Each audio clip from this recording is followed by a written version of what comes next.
Assalamualaikum warahmatullahi wabarakatuh. Izin perkenalkan diri, nama saya Felisoniti Putra Sidabutar dengan NIM 804 dari kelompok 21 Praktikum PPM. Pada hari ini saya akan mengerjakan soal tugas mingguan untuk modul 3 Praktikum PPM. Jadi karena saya shift 2, saya akan mengerjakan soal untuk shift 2. Jadi soal tugas mingguan modul 3 untuk shift 2 ini adalah sebagai berikut. Sebuah mesin digunakan untuk mengisi kaleng dengan aditif oil motor. Sampel tunggal dapat dipilih setiap jam dan beratnya dapat diukur. Jika asumsi target proses mesin tersebut adalah 25,05 ounce, individu pengamatan selama 24 jam operasi ditunjukkan pada tabel di bawah ini. Dari tabel ini, temukan, buatlah peta kendali CUSUM dengan H sama dengan 4,77 dan K sama dengan 0,25 dan interpretasikan hasilnya.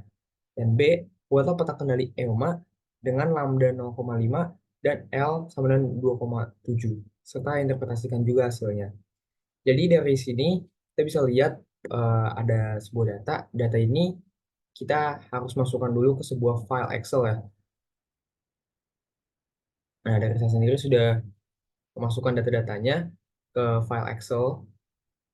Nah, dari file Excel ini kita harus simpan ke satu folder yang akan kita buat sama tempatnya untuk save-an software RStudio nantinya. Seperti sudah biasanya, itu untuk RStudio sendiri kita harus membuat directory di file atau folder yang sama dengan Excel-nya. Nah, di sini saya sudah membuka sebuah directory ya, sebuah file yang berada pada directory atau folder yang sama dengan folder file Excel-nya.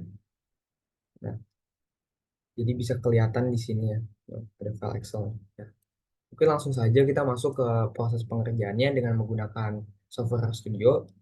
Jadi pertama-tama itu kita membutuhkan dua package, yaitu package read Excel dan package QCC. Seperti biasanya, package read Excel itu untuk membaca sebuah file Excel, dan QCC itu untuk membuat peta kendali. Aslinya kita harus menginstal terlebih dahulu kedua package tersebut, tetapi karena dari saya sendiri di software yang sudah ada, jadi kita bisa langsung mengaktifkannya saja menggunakan syntax library. Langsung run.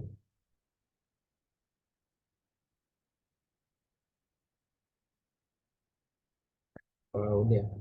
Nah, setelah itu, setelah kita mengaktifkan package-nya, kita akan menginput data dari file Excel sebelumnya yang sudah kita buat. Kita bisa input ya, biar kebaca di RStudio-nya, kebaca di data environment RStudio-nya. Jika kita sudah run, bisa terlihat bahwa muncul ya data tugas mingguan ini dari Excel pada environment RStudio-nya, bisa kita lihat di sini. Nah, sama ya dengan file Excel yang sudah kita buat sebelumnya. Lalu kita bisa lanjut lagi ke sintaks berikutnya. Kita kan pertama itu membuat peta kendali CUSUM. Peta kendali CUSUM ini kita buat dengan sintaks berikut. Kita menggunakan XI ya, bagian XI-nya, data-datanya, dengan memasukkan center atau dalam soal itu disebut dengan asumsi target cost mesin. Kita juga memasukkan H-nya sebesar 4,77 dan K-nya sebenarnya 0,25. Jadi sini semua udah ada. Setelah itu kita bisa langsung run aja.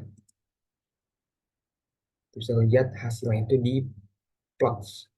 Nah, ini bisa lihat di sini dari peta kendali CUSUM yang sudah kita buat dapat terlihat bahwa ada data yang keluar dari batas kendali, batas limit atas dari peta kendali.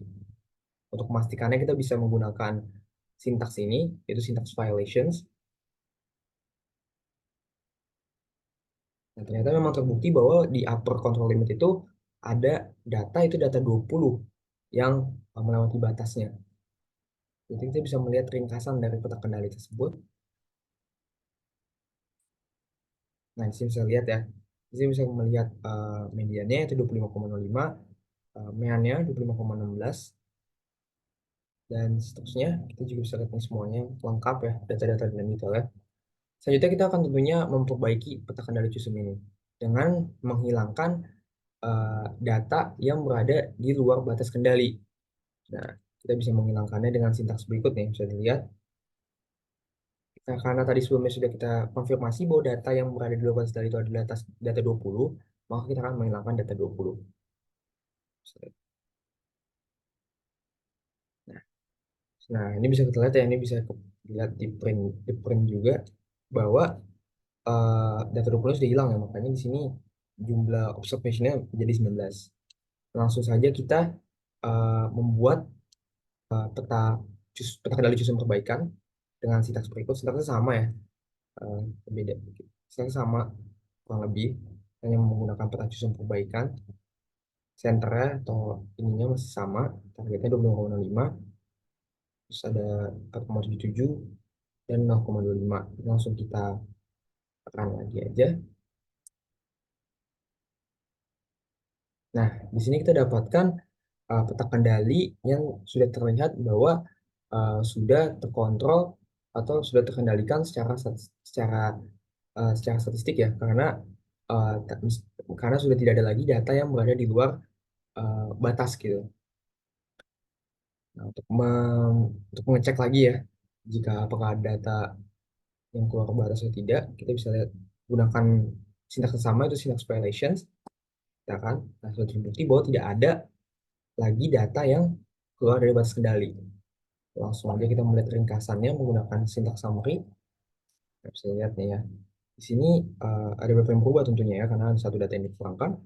Mediannya menjadi 25, mediannya menjadi 25,13, dan mungkin minimalnya masih sama, mungkin 24,90, dan maksudnya 25,70. Mungkin bisa dilanjutkan ke soal B, di mana kita akan membuat peta kendali EOMA. Dengan membuat peta kendali EOMA ini, sintaksnya cukup mirip ya dengan peta kendali JSON. Bedanya mungkin karena di peta kendali EOMA ini menggunakan beberapa hal lain ya, misalnya lambdanya gitu. Ada soal juga diberitahunya dengan uh, variabel yang berbeda ya, misalnya lambdanya dan L-nya, di mana sini lambdanya 0,5 dan L-nya itu 2,7. Langsung kita masukkan aja di sini ya. Ada lambda 0,5, n sigma-nya ada 2,7.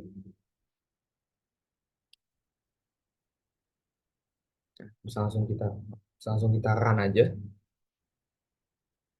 Nah, di sini kita bisa melihat peta kendali EOMA secara visual ya. Kita bisa melihat bahwa tidak ada em, data yang keluar dari kedua batas, baik itu batas atas maupun batas bawah. Untuk memastikannya kita bisa melihat violations ya, seperti biasa. Nah, ternyata memang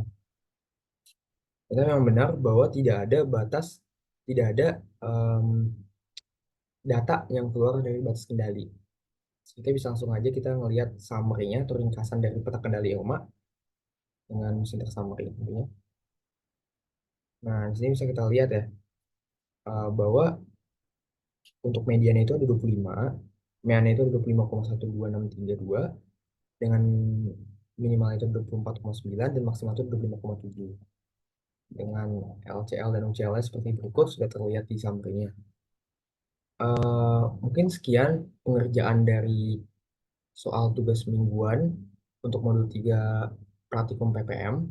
Dari kedua kedua soal ini, dari soal A dan B ini dapat kita lihat bahwa peta kendali CUSUM dan peta kendali EOMA berdasarkan data-data tersebut sudah dapat dikendalikan secara statistik, karena sudah tidak ada lagi data yang tidak sudah tidak ada lagi data yang keluar dari batas kendali, dikarenakan kita sendiri menghilangkan data-data yang sebelumnya di luar kendali itu uh, dari kita menghilangkan data-data tersebut karena dianggap tidak sesuai. Jadi dari awal dari untuk peta kendali CUSUM ya, tentunya itu dari awalnya tidak dapat dikendalikan menjadi bisa bilang dapat dikendalikan.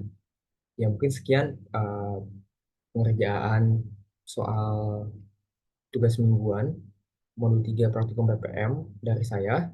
Kurang lebihnya mohon maaf. Wassalamualaikum warahmatullahi wabarakatuh. Terima kasih.